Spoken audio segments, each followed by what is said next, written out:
खासकर आज की इस वीडियो में हम ये बात करेंगे कि इस खाने में कितना अच्छा और कितना हाई क्वालिटी प्रोटीन पाया जाता है, क्योंकि अगर प्रोटीन की क्वालिटी अच्छी ना हो तो किसी भी खाने में कितना भी ज्यादा प्रोटीन पाए जाने का कोई भी मतलब नहीं बनता। और यहाँ ये भी समझना जरूरी है कि प्रोटीन सिर्फ मसल बिल्ड करने के लिए ही नहीं, जबकि हार्मोन और एंजाइम के प्रोडक्शन, टिश्यू रिपेयर, बाल, हड्डी और त्वचा की अच्छी सेहत के लिए भी बहुत जरूरी होता है। और यही वजह है कि जो लोग कोई भी जिम या एक्सरसाइज नहीं करते, उनके शरीर को भी 0.8 ग्राम पर केजी बॉडी वेट के हिसाब से प्रोटीन लेना बहुत जरूरी होता है, जिसका मतलब है कि एक 60 किलो के व्यक्ति को दिन भर में कम से कम 40 से 50 ग्राम प्रोटीन अपने खाने के जरिए पूरा करना बहुत जरूरी होता है। और इस पूरी वीडियो को देखने के बाद आपको अंदाजा हो जाएगा कि किस खाने में कितना प्रोटीन होता है और किस खाने में पाए जाने वाला प्रोटीन शुद्ध और प्योर होता है। कुछ दिनों पहले मैंने एक वीडियो में डिटेल में बताया था कि प्रोटीन होता क्या है और इसकी कमी को किन किन खाने की चीजों के जरिए पूरा किया जा सकता है। लेकिन आज के इस वीडियो में हम प्रोटीन वाले 10 खाने की चीजों को अपनी लिस्ट में शामिल करेंगे और उसमें प्रोटीन की क्वांटिटी और क्वालिटी दोनों ही जानने की कोशिश करेंगे। लेकिन यहाँ सवाल भी उठता है कि आखिर किसी भी खाने में प्रोटीन की क्वांटिटी के साथ साथ उसकी क्वालिटी का ध्यान रखना क्यों जरूरी होता है। दोस्तों, हाई क्वालिटी प्रोटीन का फायदा यह है कि आप उसे दिन भर की प्रोटीन इंटेक के हिसाब से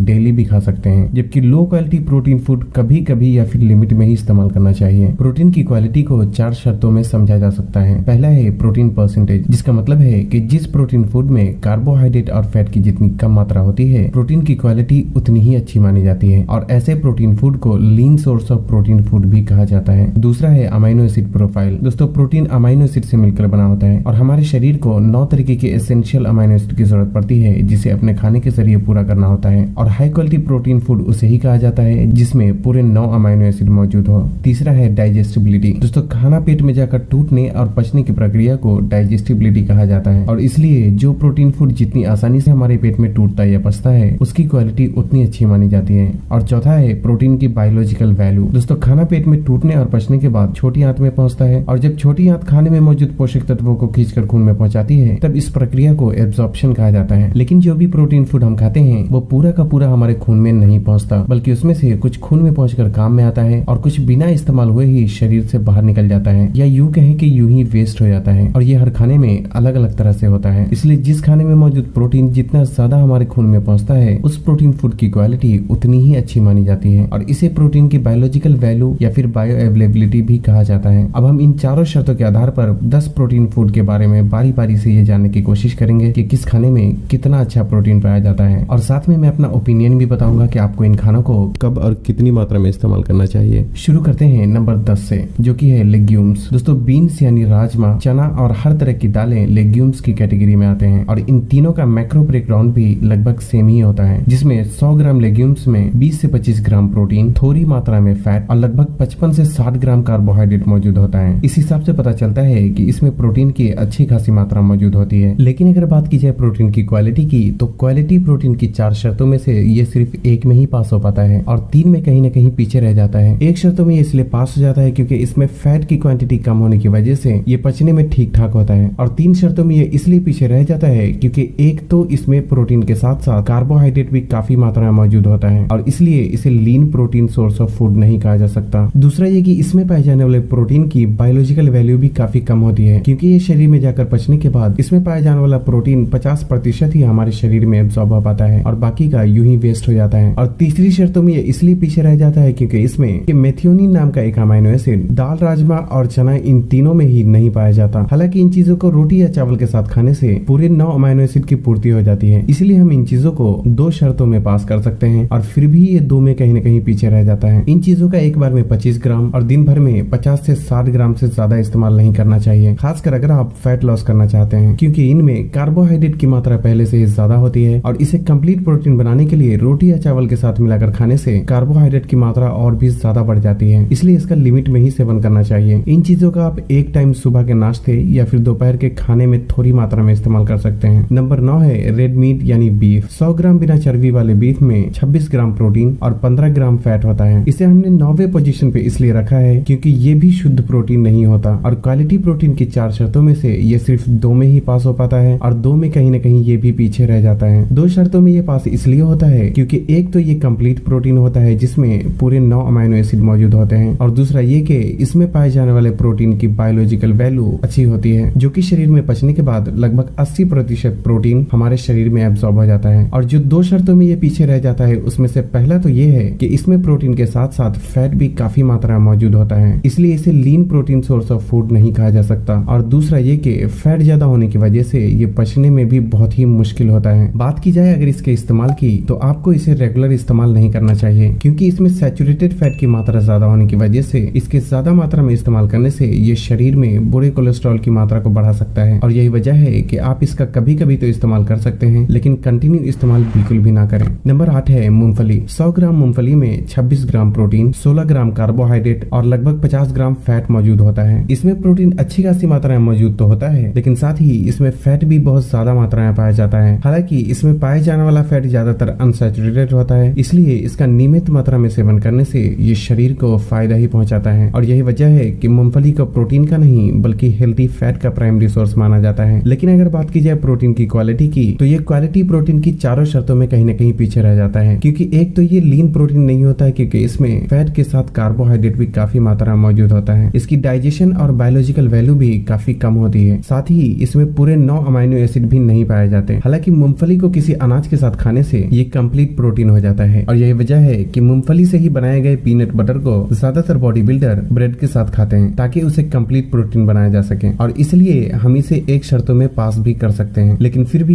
क्वालिटी प्रोटीन की 3 शर्तों में ये तब भी कहीं न कहीं पीछे रह जाता है। हालांकि ओवरऑल देखा जाए तो मूंगफली एक हेल्दी फूड होता है, जिसका थोड़ी मात्रा में इस्तेमाल किया जा सकता है। लेकिन यहाँ ये भी ध्यान रखना जरूरी है कि मूंगफली टॉप एलर्जिक फूड की श्रेणी में भी आता है, और इसलिए अगर आपको अक्सर फूड एलर्जी हो जाती है तो आपको इसका सोच समझकर ही सेवन करना चाहिए। एक दिन में मुट्ठी भर मूंगफली या 1 से 2 चम्मच पीनट बटर का दिन भर में कभी भी इस्तेमाल किया जा सकता है। नंबर 7 है पनीर। 100 ग्राम पनीर में 18 ग्राम प्रोटीन, 1 से 2 ग्राम कार्बोहाइड्रेट और लगभग 21 ग्राम फैट होता है। ये क्वालिटी प्रोटीन की 4 शर्तों में से 2 शर्तों में पास हो जाता है, लेकिन 2 शर्तों में कहीं न कहीं फिर भी पीछे रह जाता है। 2 शर्तों में ये इसलिए पास हो जाता है क्योंकि एक तो ये कंप्लीट प्रोटीन होता है, क्योंकि इसमें पूरे 9 के 9 अमाइनो एसिड मौजूद होते हैं, और दूसरा ये कि पनीर में पाए जाने वाले प्रोटीन की बायोलॉजिकल वैल्यू बहुत ही हाई होती है, जिससे कि 80 से 85% प्रोटीन हमारे शरीर में अच्छी तरह एब्सॉर्ब हो जाता है और बहुत कम ही वेस्ट हो पाता है। और 2 शर्तों में ये इसलिए पीछे रह जाता है क्योंकि इसमें प्रोटीन के साथ साथ फैट भी काफी मात्रा में मौजूद होता है, जिससे कि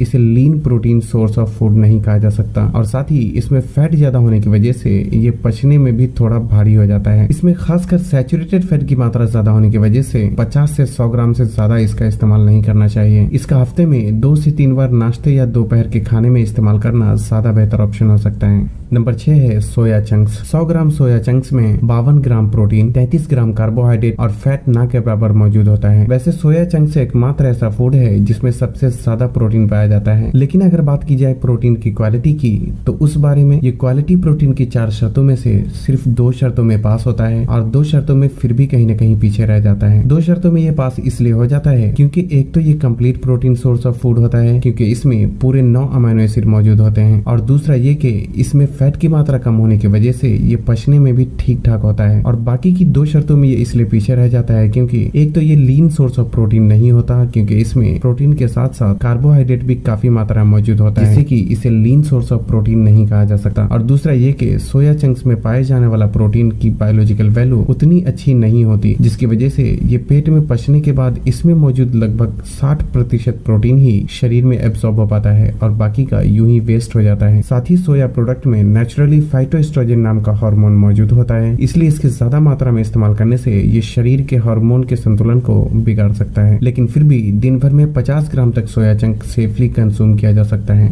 नंबर 5 है अंडा। एक एवरेज साइज के अंडे में 6 ग्राम प्रोटीन और 5 ग्राम फैट मौजूद होता है। ये क्वालिटी प्रोटीन की 4 शर्तों में से 2 शर्तों में पास हो जाता है, और 2 शर्तों में ये भी कहीं न कहीं पीछे रह जाता है। ये 2 शर्तों में पास इसलिए होता है क्योंकि अंडा एक कंप्लीट प्रोटीन फूड होने के साथ साथ इसकी बायोलॉजिकल वैल्यू भी बहुत ही हाई होती है, क्योंकि अंडा शरीर में पचने के बाद लगभग पूरा का पूरा 100% शरीर में एब्सॉर्ब हो जाता है। और 2 शर्तों में ये इसलिए पीछे रह जाता है क्योंकि एक तो इसमें प्रोटीन के साथ साथ फैट भी काफी मात्रा में मौजूद होता है, जिससे कि इसे लीन सोर्स ऑफ प्रोटीन नहीं कहा जा सकता, और साथ ही इसमें फैट ज्यादा होने की वजह से ये पचने में भी थोड़ा हेवी हो जाता है। अगर आप अंडे को पीले वाले हिस्से के साथ खाते हैं तो दिन भर में 2 से 3 अंडे से ज्यादा आपको इस्तेमाल नहीं करना चाहिए, और अगर आप बहुत ही एडवांस लेवल पे ट्रेनिंग करते हैं तो 1-2 अंडे की मात्रा बढ़ाई जा सकती है। वैसे तो इसे दिन में कभी भी इस्तेमाल किया जा सकता है, लेकिन सबसे अच्छा ये है कि इसका सुबह नाश्ते में इस्तेमाल किया जाए। नंबर 4 है काउ मिल्क यानी गाय का दूध। आधा लीटर गाय के दूध में 17 ग्राम प्रोटीन, 5 ग्राम फैट और लगभग 26 ग्राम कार्बोहाइड्रेट मौजूद होता है। क्वालिटी प्रोटीन की 4 शर्तों में से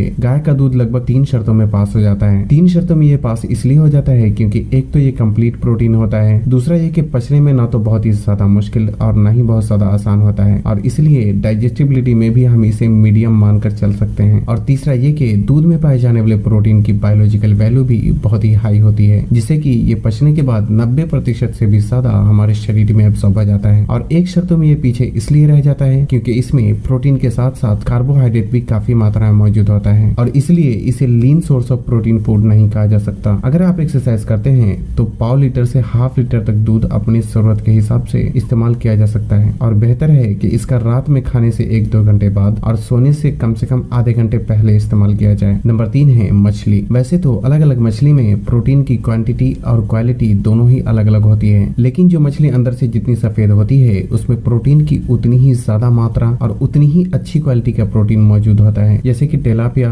पॉम्फ्रेट, रोहू और कटला जैसी कुछ मछलियों के नाम हैं जिसमें हाई क्वालिटी प्रोटीन मौजूद होता है। इस तरह की 100 ग्राम मछली में 17 से 25 ग्राम प्रोटीन होता है, जबकि कार्बोहाइड्रेट और फैट ना के बराबर मौजूद होता है। बात की जाए प्रोटीन की क्वालिटी की तो ये क्वालिटी प्रोटीन की लगभग चारों शर्तों में पास हो जाता है और इसलिए 100 ग्राम फिश खाने में इस्तेमाल किया जा सकता है। नंबर 2 है चिकन ब्रेस्ट। दोस्तों चिकन के दूसरे बॉडी पार्ट में प्रोटीन के साथ साथ फैट भी मौजूद होता है, लेकिन चिकन के सीने वाले हिस्से में हाई क्वालिटी प्रोटीन पाया जाता है। इसलिए 100 ग्राम चिकन ब्रेस्ट में 31 ग्राम प्रोटीन, 0 ग्राम कार्बोहाइड्रेट और ना के बराबर फैट मौजूद होता है। इसलिए ये क्वालिटी प्रोटीन की लगभग चारों शर्तों में पास हो जाता है। चिकन ब्रेस्ट में हाई क्वालिटी प्रोटीन होने की वजह से ज्यादातर बॉडी बिल्डर भी इसका इस्तेमाल करते ही हैं और आप भी चाहे तो अपनी जरूरत के हिसाब से 50 से 100 ग्राम चिकन ब्रेस्ट अपने खाने में शामिल कर सकते हैं और इसका भी दिन में तीनों टाइम खाए जाने वाले खाने में से कभी भी इस्तेमाल किया जा सकता है। नंबर 1 के बारे में बात करने से पहले नंबर 1 की जो कि है एग व्हाइट्स यानी अंडे की सफेदी। दोस्तों अंडे का सारा फैट और कोलेस्ट्रॉल अंडे के पीले वाले हिस्से में मौजूद होता है और जब पीले वाले हिस्से को निकाल दिया जाता है तो बाकी शुद्ध और प्योर प्रोटीन ही बचता है। एक अंडे की सफेदी में लगभग 4 ग्राम प्रोटीन होता है, जबकि फैट और कार्बोहाइड्रेट बिल्कुल भी नहीं पाया जाता और यही वजह है कि ये इतना शुद्ध और प्योर प्रोटीन माना जाता है। क्वालिटी प्रोटीन की चारों शर्तों में ये पास हो जाता है और इसकी अच्छी बात यह है